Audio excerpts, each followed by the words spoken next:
Our first presentation, we're just going to go down the list like you probably saw on the meetup group. This month we are going to be focusing on mapping in Indigenous communities, and we're going to kind of do past communities and then present communities. So we're going to start out a little bit with the past with Geoff from McGill University in Montreal, who's going to be talking about the historical geography of Mexico's Yucatan Peninsula during the Colonial era. So I'll let Geoff take it away. Hello, thank you. Okay, so if you're wondering what that little adorable honeybee is up there, that is most of what I'm going to be talking about tonight. That is a stingless honeybee.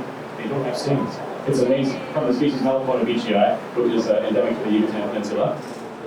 There is this pervasive myth that the Spaniards overran everything they touched when they came to the New World, basically steamrolled all of Mexico, and that is not at all the truth. Let me just read you quickly a letter that a conquistador wrote to the Spanish crown. This fellow, Francisco de Montero, just a perforated ulcer of a human being. But he had this to say to the King of Spain. In these provinces there is not a single river. The hills are of bare rock, dry and waterless. The entire land is covered by thick bush and is so stony that there is not a single square foot of soil.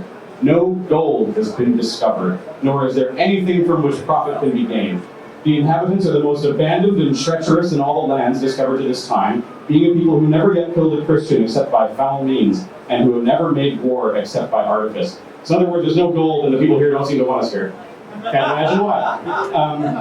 It took the Spaniards about 25 years to conquer just this little part of the peninsula, this northwestern top third. Anything south of here was essentially unconquered until 1697, and even then it was only just.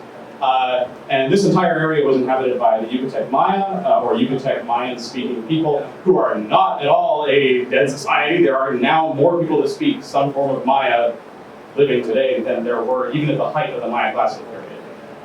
So this is not like this is part of a long-term story that brings us right to the present day. Oh, that way. Hang on. Okay, there we go. So I studied the 16th and 17th century, and that means that I read a lot of stuff that looks like this. And I have to then spatially orient it and put it on maps, which is like having the worst RAs on the planet. They're all dead, they're a bunch of racists, and they have terrible handwriting. How terrible? So terrible that this was upside down and you didn't even know it.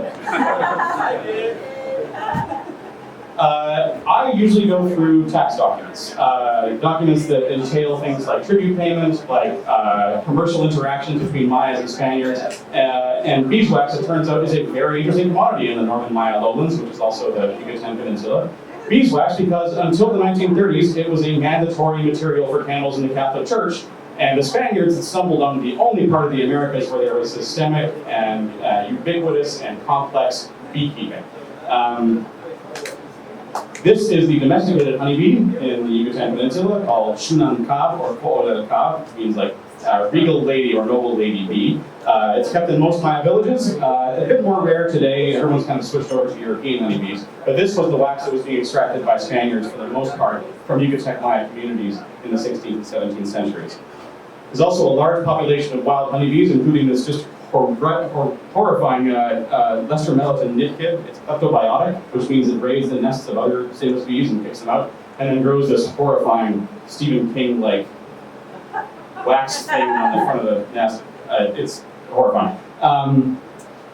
Wax gathering in Yucatan was a combination of domestic beekeeping, so they would harvest wax from domestic bees, and wild bees. So they would go out into the forest and collect wax from wild bee nests and then track it back to their villages, and then it would be passed on to the Spaniards either through tribute or through repartimiento, which is the kind of system where the Spaniards would basically issue credit, be paid back at below market rates by Mayas, who they would essentially use the force of the state, or like essentially bad dealing and a commercial interaction between the state and merchants that would then pull wax out of these communities in exchange for money, but not a lot of it.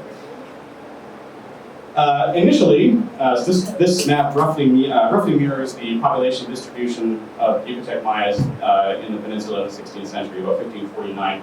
Initially, wax was a form of tribute, so every person had to pay so much wax. It was about 2 pounds. So on this per capita map that's been normalized by population from a 1549 census and tribute document shows that it's pretty much evenly distributed. But as time went on and the peninsula started to follow a more market-oriented system of commercial interaction, it started to take on a slightly different shape.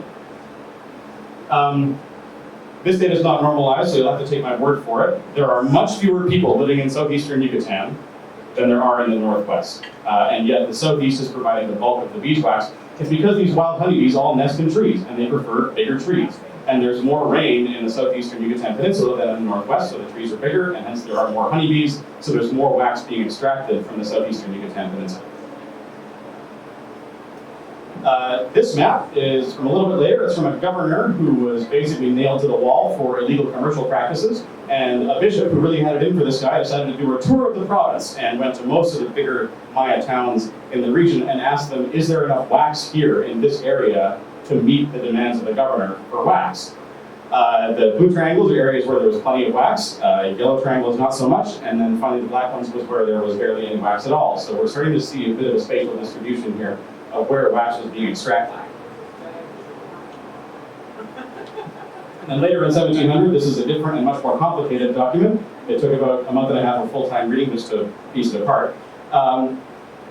This is the absolute extraction, but this is the per capita extraction.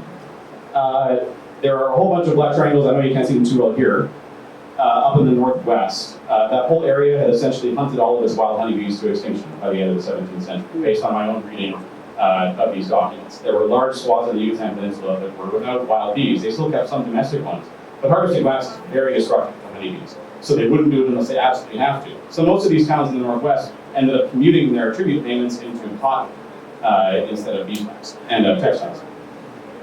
That one to the far southeast, this little guy right here, they were responsible for about 32 pounds of wax per person per year. That's about 32 beehives per person. You had to tromp out into the forest, find, collect, melt down, clean, and then give it to the Spaniards for a shitty price. Not a great system. But this distribution towards the southeast kind of got me thinking, I mean, there's no real way to statistically analyze this data because it's so unreliable. It's collected by people that had an agenda, that they themselves weren't able to visit every single town in the region, so I kind of have to intuit through reading history and other documents what was actually going on. It turns out most of the wax wasn't even coming from the peninsula at all. It was being traded up from the southeast by independent Yucatec Mayas who had realized that there was a huge market for beeswax in the colony. So they made money by trading beeswax to the north and to the west. And in exchange, they got salt and metal goods. So they actually ended up connecting themselves to the global economy and basically sticking it to the Spaniards by taking advantage of a market that the Spaniards themselves had created for beeswax.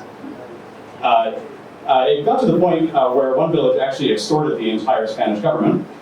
This was in this area here, which I don't have very much data for, but there is plenty of prose testimony.